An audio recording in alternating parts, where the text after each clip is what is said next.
Hello, and welcome to the Seas Gilded Treasures How to Play tutorial version 2.0.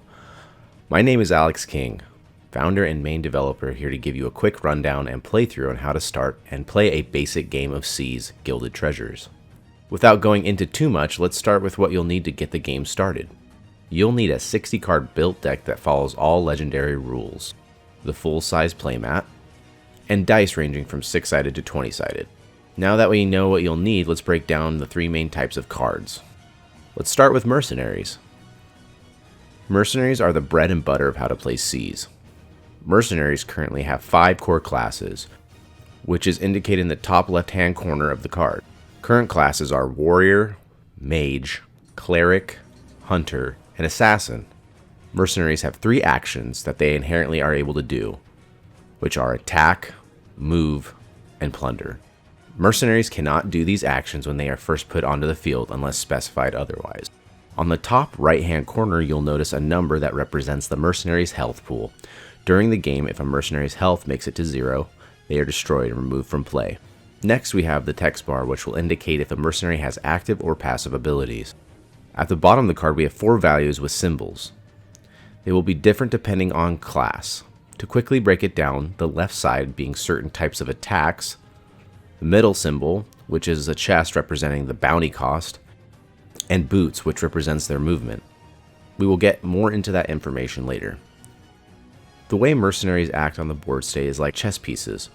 They will have the ability to move, cast abilities, and attack opposing mercenary or players.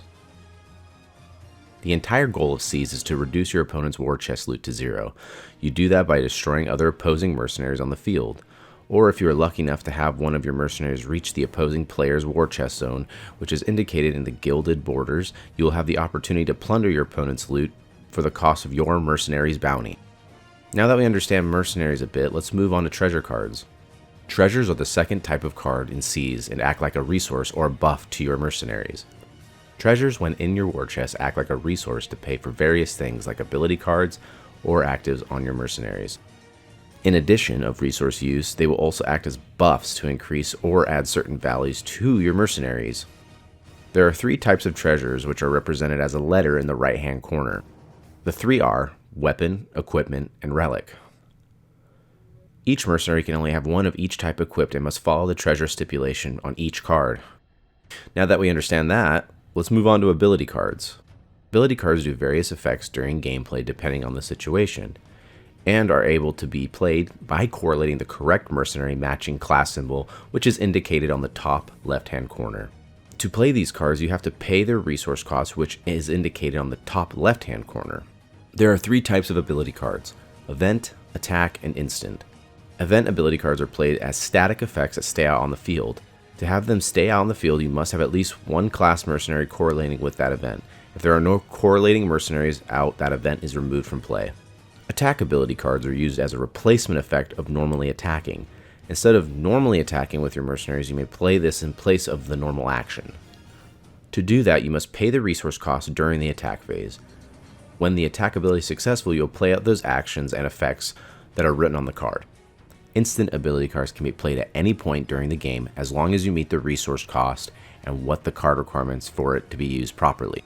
Now that we understand the 3 types of cards, let's go over the phases of a turn and show you a quick in-game tutorial.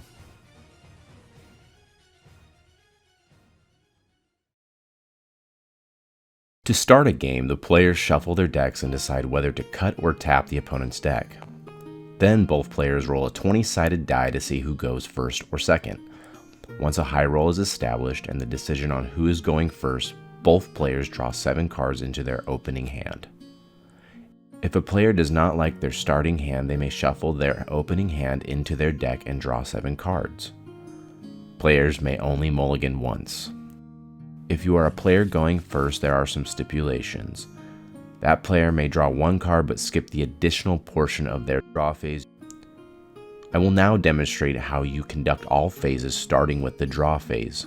In the draw phase, you will always start your turn by drawing 1 card from your deck. Once complete, you will have the ability to choose to do the secondary step, which is called Acquire. Acquiring lets you use your loot to draw up to 4 additional cards from your deck. If you choose to do so, you must announce how many cards you will be drawing and draw that many cards. Next, we move into the rally phase. The rally phase is where you'll be able to play out cards from your hand onto the field. The rally phase is the most extensive phase of a turn, which will allow you to do many various effects or mechanics. To start, you'll be able to play up to 3 mercenaries in your back 8 tiles and play 1 treasure into your war chest. If a mercenary is played from your hand, they may not do any actions when first casted unless specified. You'll be able to equip 1 treasure onto your mercenary if they are played in the back 4 gilded tiles, which is called the war chest zone. There are additional mechanics during the rally phase that you will be able to do depending on the situation, such as equipping and unequipping treasures from your war chest to your mercenaries, exiting, which allows you to discard your current mercenary from your war chest zone into the discard pile, trumping, which will allow you to play a mercenary in an occupied tile in the back 8 tiles of your side of the field. All these mechanics can be sequenced in any way you see fit. Next, we move on to Movement Phase 1. Movement Phase 1 will allow you to move your mercenaries into tiles that are unoccupied. You are not required to move during this phase, and you do not have to use all your movement value on each mercenary. Now let's move on to the Attack Phase. Attack Phase is where you'll be able to declare any attacks onto opposing mercenaries that are in range of your mercenaries. If you meet the requirements to attack, you'll be able to deal damage to a mercenary and exchange value trades depending on the situation. You may be able to use multiple mercenaries to attack the same target. All damage will be added up as 1 value. All attacking mercenaries will become exhausted after declaring attacks. Lastly, let's discuss Movement Phase 2. This is the final phase of a turn. This is where you will be able to move your mercenaries to unoccupied tiles on the field if they are not exhausted or have movement left to use. Once all these phases are complete, the player will be able to pass the turn and the cycle will repeat until a winner is declared. For more information on additional rules and erratas can be found all on our community Discord and on our website at seasgildedtreasures.com. Thank you guys so much for watching. More videos, updates, and gameplay will be posted on our YouTube channel.